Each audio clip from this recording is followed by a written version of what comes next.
From the studios at WMFE in Orlando, Florida, this is the Space Exploration Podcast, asking the question, are we there yet? Hi, I'm Brendan Byrne. Every space exploration mission begins with a countdown. The clock hits 0, a rocket launches, and the cargo, whether it's a robot or an astronaut, heads to space. And rockets are big. And they need to be. They've got to hold a massive amount of fuel to produce enough thrust to escape Earth's gravity. And there's always the potential that something could go wrong. Well, what if we could get rid of rockets altogether? Is there a viable alternative? Well, the documentary called Skyline explores one alternative, which is an elevator into space. It's an idea as old as the Tower of Babel and imagined by science fiction writers such as Arthur C. Clarke. But director Miguel Drake McLaughlin follows a few pioneering engineers who are taking the idea from the book to the real world. He joins me now from his offices in New York to talk about the documentary Skyline and the idea of a space elevator. Well, the first time I heard about building an elevator to outer space, I was just astonished, and I had a reaction of that sounds ludicrous. But then I read a little bit about it, and I became very captivated by the arguments in favor of this kind of space transportation system. And I realized whenever I brought it up as a conversation topic, this is something that Johnny, my co-director, and I would do for years before we started working on the film. We would tell people, well, it would be great if we had an elevator to space to bring things to outer space. People would have these amazing reactions, and sometimes really negative and sometimes really positive, and it just engendered a lot of passion, a lot of argument, and we just thought it was something that we wanted more people to know about because it's an exciting idea and it does engender a really passionate response. I mean, I myself am a proponent of space travel and space exploration, so I'm kind of interested in what were some of the negative comments you were getting from people when you brought up, hey, we might have this really easy way to get to space. I think the most common one is just, that's ridiculous. That will never work. It's too big. Things like that would be, responses that we would get. And as you go further into the conversation and talk about how it's true that it's very difficult to build something that big with existing materials, sometimes people are convinced, and sometimes people become even more convinced that it's too complicated of a project for people to pull off. I'm pretty intimate with the idea of this space elevator, and when I bring it up to people, they always think it's this, it's a structure that's secured down on land that goes up. So kind of like a giant skyscraper that reaches into space. But that's not the way that these people are envisioning it, right? No, the space elevator is really much better described as a very, very long cable. And so it's a cable that is pulled down to Earth by gravity, but it's on the equator, and as the Earth spins, the spinning of the Earth, the centripetal force, pulls it tight. The opposite end is so far away that it's being pulled away from Earth by that spinning motion. And it's not an elevator like you push a button and you get into a gigantic elevator shaft, although people sometimes draw it that way. It's much more like a cable that you would then attach cars like on a train or something. To ride up it. It's kind of an interesting concept, like you did it so eloquently in the film, where it's, imagine you have a ball tied to a string and you're swinging it around your head. That ball, that centrifugal force is going to pull that string taut, and that's kind of what they're going for, right? That's right. The space elevator starts at geosynchronous orbit, which is a point where objects will rotate the Earth in a 24-hour period, and so they can rotate in a stationary position around the Earth. And you extend a cable away from the Earth, which gets pulled tight by centripetal force, and you extend another cable down towards the Earth, which gets pulled towards the Earth by gravity, and you just work to do the math so that those two forces stay in balance until the cable extends all the way from Earth to very far into outer space, possibly 100,000 kilometers out into space.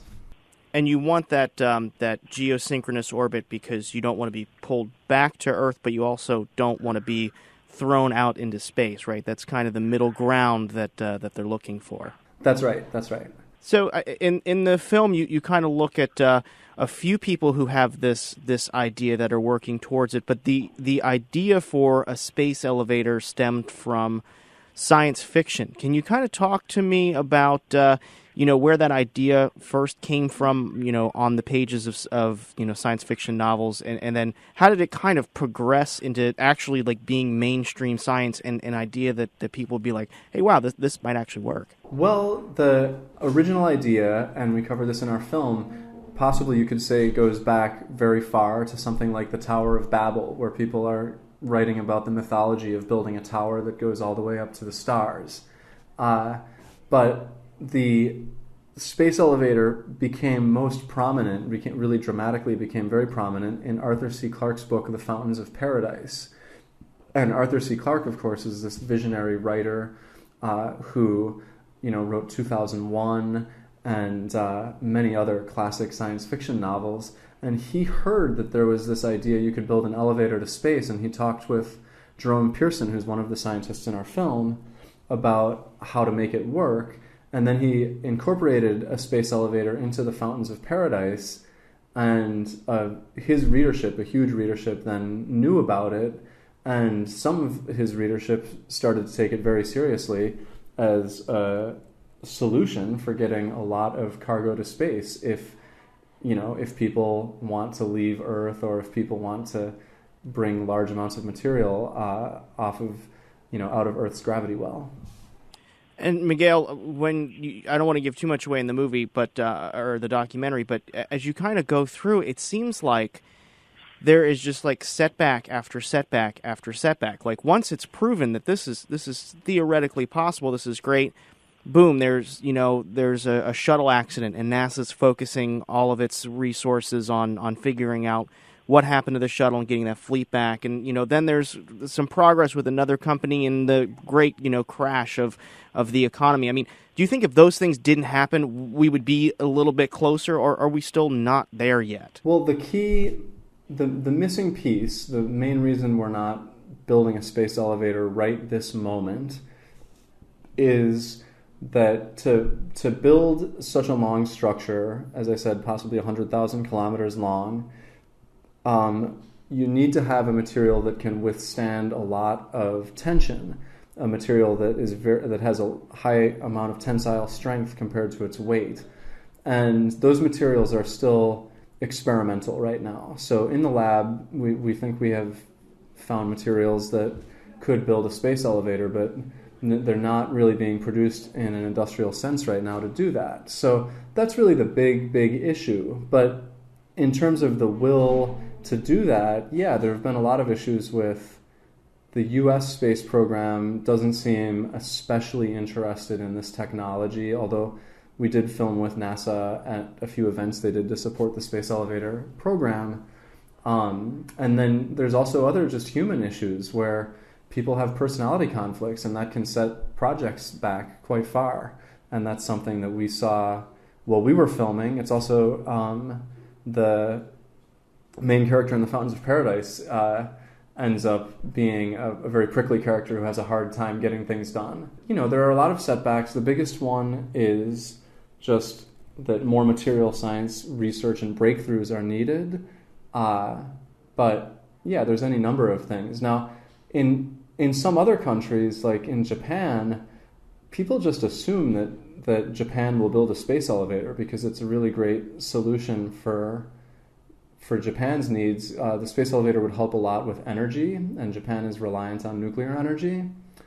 And so school children in Japan know about the space elevator, but here in the U.S. it's not as commonly talked about or thought of as a solution for space technology. That was something that surprised me that you brought up in the film, is that it would be a good source of energy. Can you kind of describe what Japan would do, or what countries how they could utilize a space elevator to collect energy? Well, one of the great arguments in favor of building a space elevator is that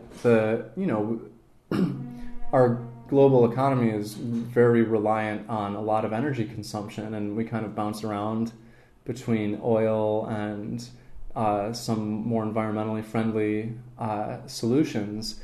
But a really great solution is just solar energy, and if the solar energy panels were established in space, you could essentially build an unlimited number of them, and you would have essentially an unlimited source of energy. The marginal cost of adding solar panels to a huge solar installation is nearly zero. So if you were able to build a huge solar installation in space, as we argue for in the film, that would solve the world's energy needs, basically. And people have argued in favor of building that in the New York Times and in other papers before, but bringing the materials to space is so expensive using rockets that it's not a solution that's taken very seriously right now. And a space elevator, by drastically lowering the cost of going into orbit, I think we would immediately begin construction on this kind of solar energy solution. I mean, the argument's there for it. As you said, the only thing missing is the material science to get that cable that would take the elevator up.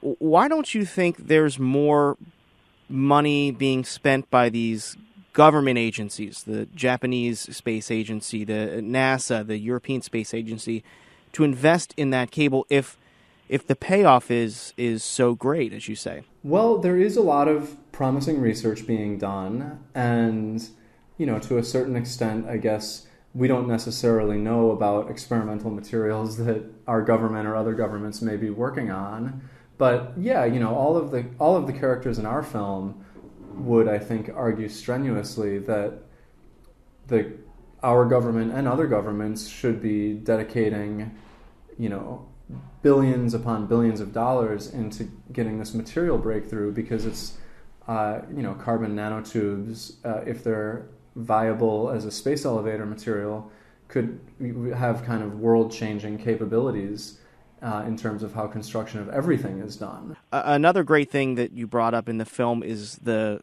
kind of the secondary development that comes from this, and this is how exploration and invention goes. Is you aim really high and you have to build things along the way.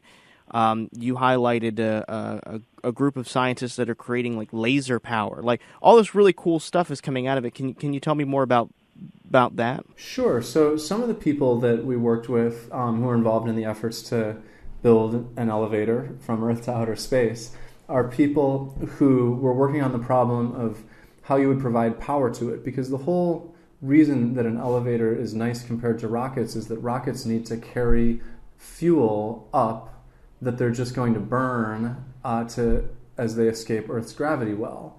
And by using an elevator system, you don't need to have your fuel on board, because you can power it basically by pointing a laser at a photovoltaic cell on the elevator, and you can power it from Earth or from space. So we worked with people who can power things remotely with lasers. In this case, they competed in a NASA space elevator competition to climb a kilometer up a cable using no onboard power, only using laser power from the ground. And that was an exciting competition that we filmed as part of Skyline. They're also able to point a laser at a helicopter and keep a helicopter afloat indefinitely, which is another really interesting energy application, and one that's very exciting for their company, which is called Laser Motive. I had my notions going into watching this film, and from what I've read, this is unattainable. We're decades, if not a century, off from coming up with this technology. But your film kind of changed my mind, and I'm a little more optimistic about it now. Where were you when you walked into this project? When you first started filming, were you of the mindset that this can't be done, let me see what happens, and did your mind kind of change as you were filming this? Well, when we began the project, when we met a lot of these scientists for the first time, we basically were so excited by the space elevator and the potential to transform access to space that our objective was really just to make a film to tell people that this is an idea that's out there that we should hope for and plan for, basically. As we filmed, we realized kind of how many obstacles there are to creating the elevator, and we realized that we were still very inspired by the idea, but we were also inspired by the people who are making real sacrifices to make this dream a reality. And we kind of not only wanted to share with our audience the potential of the elevator, but also let them know a little bit about the people who are trying to build it and what happens when you dedicate your life to building a world-changing technology like this, but one that's still in the experimental phase. How long did you spend filming this documentary? Well, we first met some of the people, including Jerome Pearson, who is one of the inventors who wrote one of the first peer-reviewed papers on the elevator, and we met Brad Edwards, who wrote a paper in the 90s that proved how the elevator was not only a theoretical idea, but could actually work under the right conditions, kind of proved that it was possible. We met them in 2008, and we filmed a bit with them, and then we would kind of catch up with them about once a year or so, up until we had kind of captured some ups and downs and seen the course of their adventures, and we wrapped filming in 2014. And where can listeners watch this? So our film is called Skyline, and our website is spaceelevator.net, and the film Skyline, the Space Elevator documentary, is available on Amazon, iTunes, Google Play, Xbox Live, and Vudu. And we will have some more screenings. We screened at the Festival Doc NYC in November, and we have some more screenings coming up, but they're not yet announced. But it's available on Amazon, iTunes, and all these digital platforms via our distributor, Film Buff. And you can visit our website at spaceelevator.net. And Miguel, when do you think you yourself will be able to ride in a space elevator? Well, the space elevator, I believe, is inevitable, but in terms of when it will be built, I think because it depends on the material breakthrough, I accept that it may not be in my lifetime, but I hope the material breakthrough comes soon and the construction begins over the next, 20 or 30 years or something like that. But it's very, very hard to predict. Well, that about does it for this episode. Support for Are We There Yet comes from the listeners of WMFE. Follow the show online. We're on Twitter at AWTYMars, or reach out to me in the Twitterverse. I love to hear feedback from listeners. I'm at Space Brendan. Are We There Yet is a production of WMFE. Our theme music was composed by Kevin McLeod. For more space news, visit us online at WMFE.org/space. I'm Brendan Byrne. Thanks for listening.